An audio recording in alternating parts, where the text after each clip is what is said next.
লুমোরিয়া রাজ্যের হৃদয়ে প্রিন্সেস মানসি তার সাহসিকতা এবং মাধুর্যের জন্য পরিচিত ছিলেন।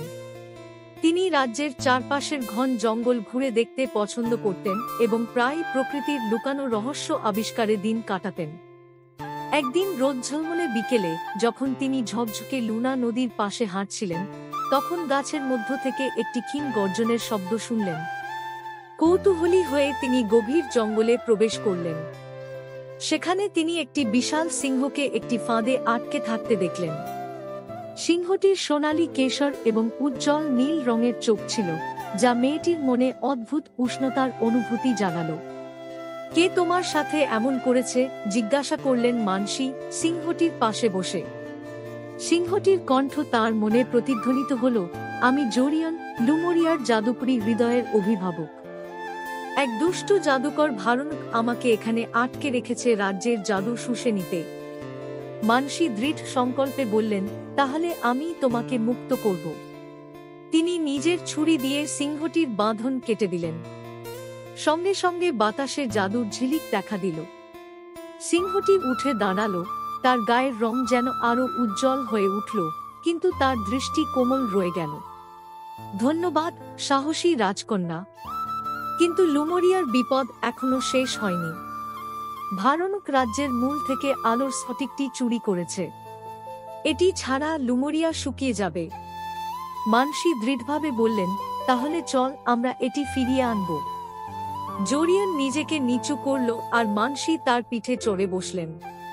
একসাথে তারা ছুটে চলল ছায়াময় পর্বতমালার দিকে, যেখানে ভারণকের অন্ধকার দুর্গ ছিল। যাত্রাটি বিপজ্জনক ছিল।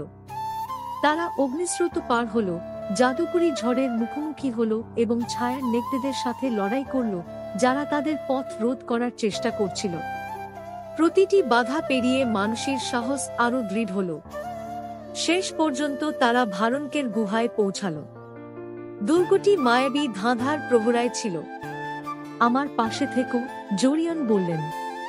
তার জাদুকরী গর্জনের মাধ্যমে ধাঁধাটি ভেঙে পথ খুলে গেল। দুর্গের ভেতরে দুষ্ট জাদুকর অপেক্ষা করছিলেন। আলোর স্ফটিকটি তার হাতে জ্বলজ্বল করছিল। অজ্ঞ রাজকন্যা, সে হাসল। তুমি কি ভেবেছ আমাকে পরাজিত করতে পারবে? মানসি নির্ভয়ে এগিয়ে গেলেন। তুমি সাহস আর ঐক্যের শক্তিকে ছোট করে দেখেছ। জোরিয়ন পাশে দাঁড়িয়ে মানসি এক তীব্র লড়াইয়ে নামলেন। জাদুকর অন্ধকার জাদু ছুটতে লাগল, কিন্তু সিংহের গর্জন প্রতিরক্ষামূলক ঢাল তৈরি করল, আর মানুষের দ্রুত চিন্তা শক্তি তাকে ভারণকের জাদুর ফাঁদ এড়াতে সাহায্য করল। অবশেষে মানসি তার জাদুকরী হাতটি, যা তার পরিবারের ঐতিহ্য ছিল, স্ফটিকটির দিকে ছুঁড়ে মারলেন। হাতটির আলো ভারণকের জাদু ভেঙে দিল, আর আলোর স্ফটিকটি জোরিয়নের হাতে ফিরে এলো। পরাজিত ভারণক ধোঁয়ার মধ্যে মিলিয়ে গেল, প্রতিশোধ নেওয়ার শপথ করে। জোরিয়ন আলোর স্ফটিকটি লুমোরিয়ার মূল কেন্দ্রে ফিরিয়ে দিলেন। রাজ্যের জাদু আবারও প্রস্ফুটিত হল। নদীগুলো ঝকঝক করল, জঙ্গলগুলো ফুলে ফুলে ভরে গেল, আর আকাশ আরো উজ্জ্বল হয়ে উঠল। ধন্যবাদ প্রিন্সেস মানসি, জোরিয়ন বললেন। তোমার সাহস লুমোরিয়াকে রক্ষা করেছে। সেই দিন থেকে মানসি ও জোরিয়ন সাহস ও আশার প্রতীক হয়ে উঠলেন। একসাথে তারা লুমোরিয়ার জাদুকরী হৃদয় রক্ষা করলেন, নিশ্চিত করলেন যে এর আলো আর কখনো নিভে যাবে না।